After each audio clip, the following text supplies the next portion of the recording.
All right, week 8 college football breakdown here. Really good game in that early window on ESPN. Cincinnati traveling to SMU. Cincinnati's a 3.5-point road favorite in this game, and a pretty standard total at 58.5. Cincinnati obviously made the playoff last year. They're clearly still probably the best Group of 5 team out there, but we haven't heard a lot about them since that week 1 loss at Arkansas. Well, they've won 5 straight. They've had some impressive wins, actually. They, beat the brakes off of Indiana. They also won a pretty tough road game by double digits at Tulsa. Mixed in there was a pretty, close game that shouldn't have been against South Florida, but they're coming off a bye. On paper, this is a game they should win and they should cover.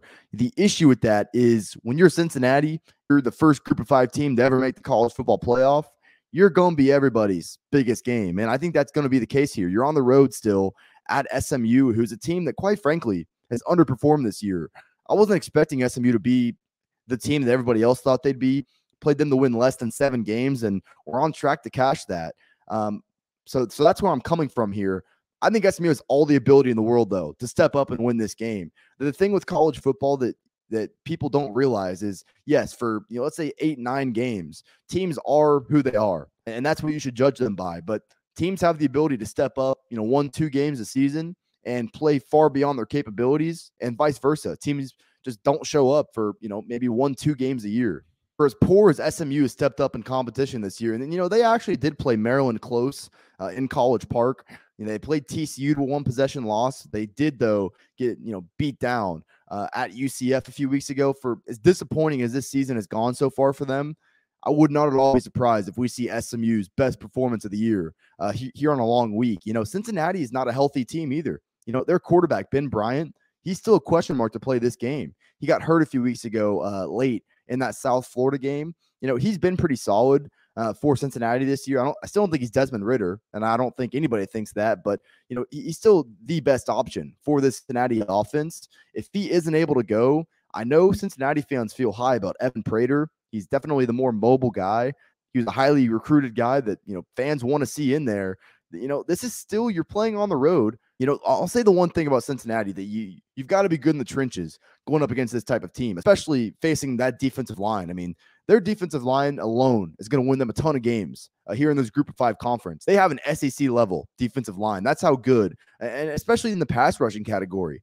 Cincinnati's one of the best, if not the best, pass rushing team in college football. Well, SMU's offensive line is actually quite good, and that's something I felt like for a long time. That's dating back to last year. In my opinion, SMU's issues offensively really stem from not having as good of skill talent as I think people think they do. They've lost some really key receivers here over the past few years.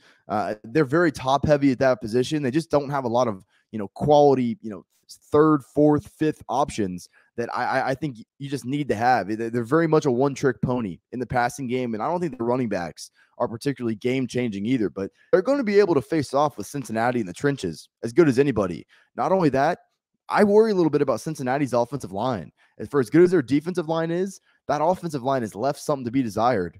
SMU is the strength of their defense by far. It's getting after the quarterback. You saw what they did a few weeks ago against Max Duggan and TCU, who's held up pretty well in that department this year. They sacked Max Duggan 5 times in that game. They can get pressure on either Bryant or Prater in this game and really kind of put the pressure on the Cincinnati offense. If you're judging what you've seen this year, then Cincinnati's the play.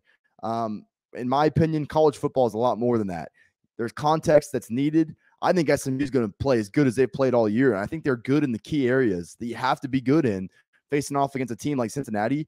I'm not going to have a play in this game because metrics-wise, I still think this line is a little bit short, but I have a feeling that SMU is going to put up a really good fight in this game. This is going to be a down-to-the-wire game. I don't think the under is a bad call here either. Ultimately, no play right now in this game. Don't be surprised if Cincinnati gets, pushed to their limits in this game. All right, guys, before we get out of here, I know you see this shirt right here. If you're in need of unique but comfortable golf apparel, head over to proud90.com. They got polos with the colder weather coming, hoodies and quarter zips. Recently added a ladies line. Proud 90's got all your golf apparel needs. Browse their selection, and if you see anything you like at checkout, use code Fordham. It's going to get you 15% off your entire order. That's code Fordham is going to get you 15% off your order at proud90.com. Support me, support Proud90, proud90.com.